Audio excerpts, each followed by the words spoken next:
Hey, what is up, you guys? Cam Jennings here, and today I should be recording episode 7 of the Brick Report. I'm going to be recording that when I get back. Right now, I have to go to the dentist. It's crazy, you know? When I was 25, I had it all figured out. Now I'm 42, and I'm fat, going bald, and I hate the dentist.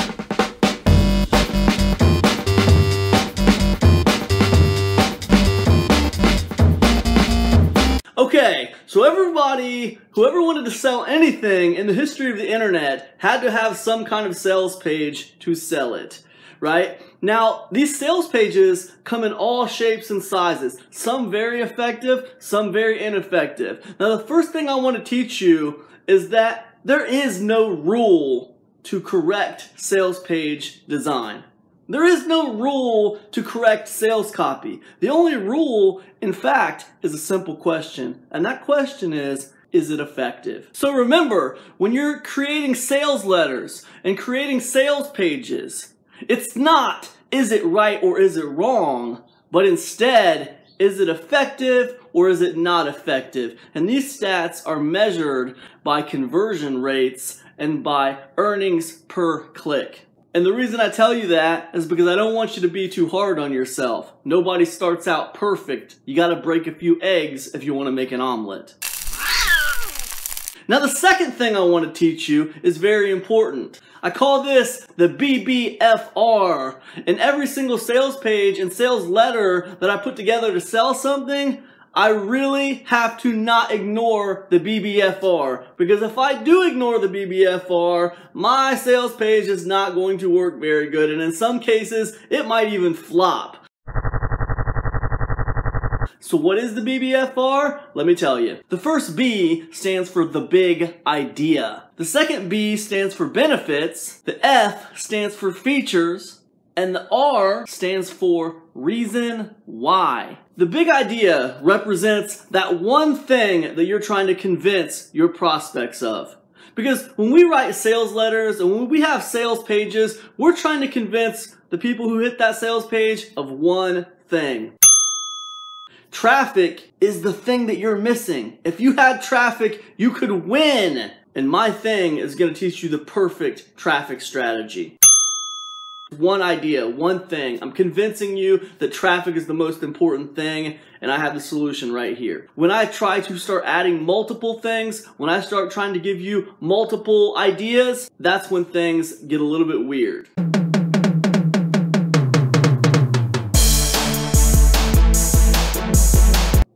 Benefits is when I'm explaining to you what the washing machine is going to do for you.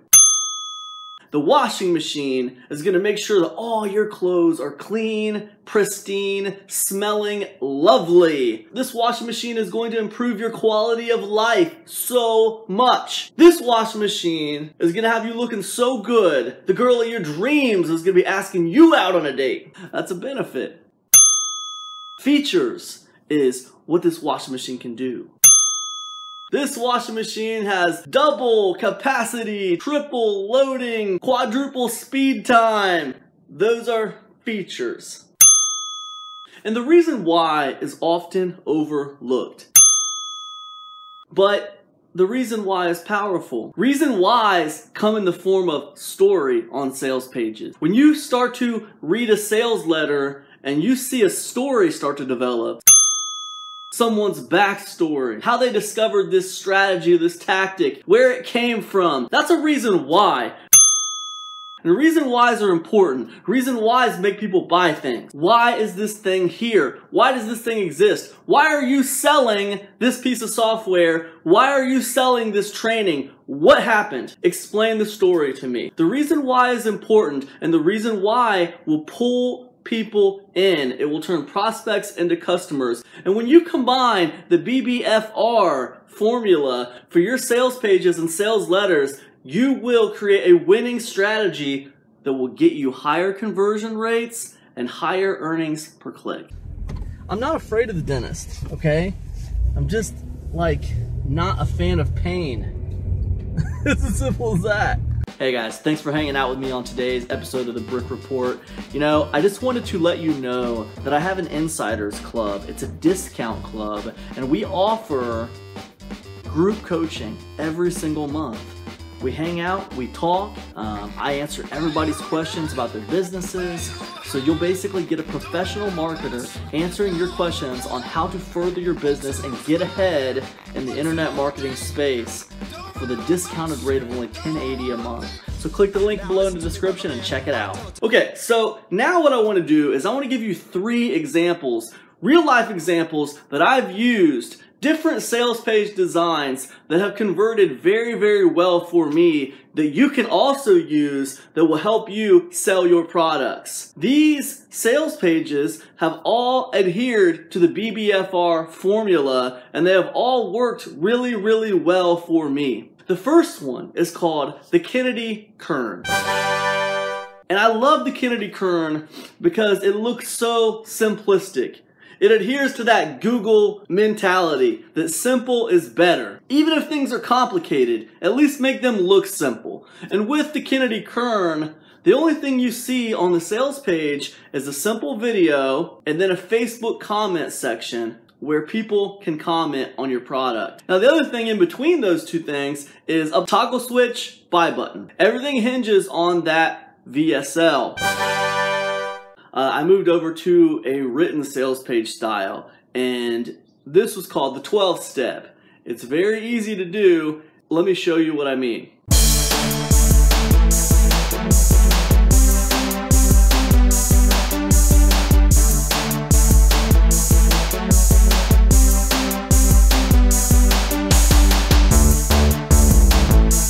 The third example of effective sales page that I wanted to show you is called the fire sale special.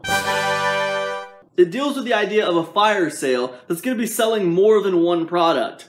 What if you want to bundle 10 products together and they all do something different, but you want to sell that package? It sounds like it wouldn't work because you have, how do you come up with a big idea for all 10 of those products? Now you're going to be putting more than one big idea on the sales page. No, the big idea is the sale itself. Max value, minimum price. You're getting an extreme bargain. It's the same reason that people get driven out of their houses on Black Friday. The sale is the big idea. Now with the fire sale model, it's very simple. We use a ribbon up at the top for scarcity. We use a simple video so that people can hear the story, the reason why, the sale, right? The video's there, but it's not going to autoplay. Then we have a written story, that's the reason why, and then we have descriptions on all the products underneath that. And those descriptions on all those products represent benefits and features for each product. However, we all know benefits and features are only part of the equation. We had to have the story, which represented the reason why, and we had to have the big idea. And it's represented in this idea of a fire sale, this idea of maximum quantity for minimum price, maximum value. Anyways, guys, those are 3 that I have used to great effect. There's a ton of different variations out there of effective sales pages. Do not judge books by their cover when it comes to sales pages. I have seen ugly sales pages do amazingly well. And generally, they always follow this BBFR formula. And now, I want to give you 5 amazing tips that's going to help you with your sales page design endeavors. But first, hey, thanks for hanging out with me today on the Brick Report. Just want to remind everybody to make sure you get over there to epicconversions.com. Check out the blog. There's tons of free information on there that's going to help you get ahead in your business. Also, there's a lot of free goodies over there that you're going to love. So make sure you get over there and check out epicconversions.com. I'll see you on the website. Peace, everybody. Okay, guys. So now I want to give you 5 amazing tips to help you with your sales pages and your sales letters. Now, the first one is very, very easy. And sometimes the easy things are the hardest to grasp. But it goes like this. Warmer traffic equals higher conversion. It's true. The most important thing on your sales page is the kind of traffic that you're sending to it. Does that traffic know you? Did they come from your email list? If so, your conversions are going to be higher. Did that traffic come from affiliates, people who referred people to you? Because those affiliates are going to put you up on a pedestal and make you look like the best thing since sliced bread. That traffic also is going to convert higher, no matter what your sales page looks like. Number 2 is something we touched on earlier. When you're creating sales pages and when you're writing sales letters, there's only one rule. That rule is a question. Is it effective? If your sales page is not performing very well on the first day of a sale, don't be afraid to adjust it. Don't be afraid to run a split test and see which one is working better. Don't be afraid to do it. That's part of the optimization process. Number 3, good sales pages cannot be saved by bad funnels. The fact of the matter is, over half of your revenue is going to be produced in your sales funnel. If you have a great sales page and it's converting well, but your funnel is performing poorly, you need to adjust the funnel also. Number 4, model what is currently working. The fact of the matter is, most entrepreneurs have a creative side. They have an artistic side. They have something in them that says, you know what? I see what everybody else is doing, but I want to do it a little bit differently. I got a better way to do it. I have a more interesting idea. I want to give this a try. Now, I want you to understand something. In the world of sales page design and sales copy, it's a really bad idea when you're first starting out to do that. You should really model what's currently working. That's risk management. That will lower your chances of failure. Save the creativity and the artistic side of sales page design and sales letter copy for when you are more experienced and know exactly what needs to happen for you to acquire sales. And number 5, when you're out there modeling all those other people's sales pages and sales letters, understand why it's working. So, in other words, don't just model other people's stuff, learn and grow from other people's stuff. Down.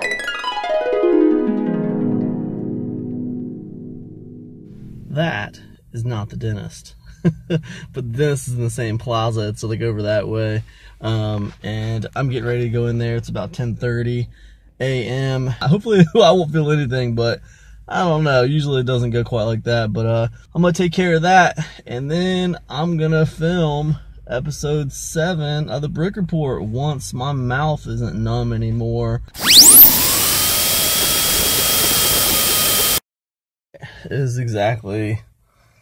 It's 11:25 in the morning, so I was in there about an hour. I didn't feel anything, man, so I guess just goes to show you guys, you never know, man. Don't just assume things. Don't just assume things are gonna be bad.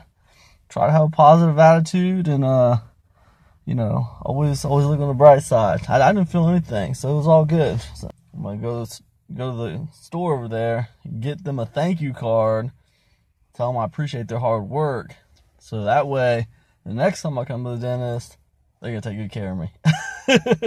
I'll see you guys on the Brick Report. Okay, so after my little trip to the dentist, you guys, I was numb for like 4.5 to 5 hours on this side of my mouth, and I couldn't talk right. I had a giant slur to my words, and I was afraid nobody was going to be able to hear me correctly. So I started working on this little product, which is called Email Fire 2. That's going to be coming out on January 15th, by the way. But I started working on that little product, and by the time I got done working on that, it was already Monday evening. And I was like, wow, Monday morning Brick Report on Monday evening? You know what? I'd rather just get it done right and put it out a day late. Now, I have to tell you, I hate the idea of not being consistent. I hate the idea of putting out my Monday morning Brick Report on a Tuesday. But you know what? It's like this, you guys. And remember this. It's better late than never. And the important thing is that we give it our best shot and we don't give up. And we stay as consistent as we can. The fact of the matter is, we're not going to be perfect. Things aren't always going to go the way we want them to go. Real life happens. The question is, how do we respond to real life? So what I want you guys to do right now is think about how you can move your businesses forward and how you could adjust whatever you got going on in your life and get the wins. I'll see you guys in the next Brick Report. Thanks so much for hanging out with me. Peace, everybody.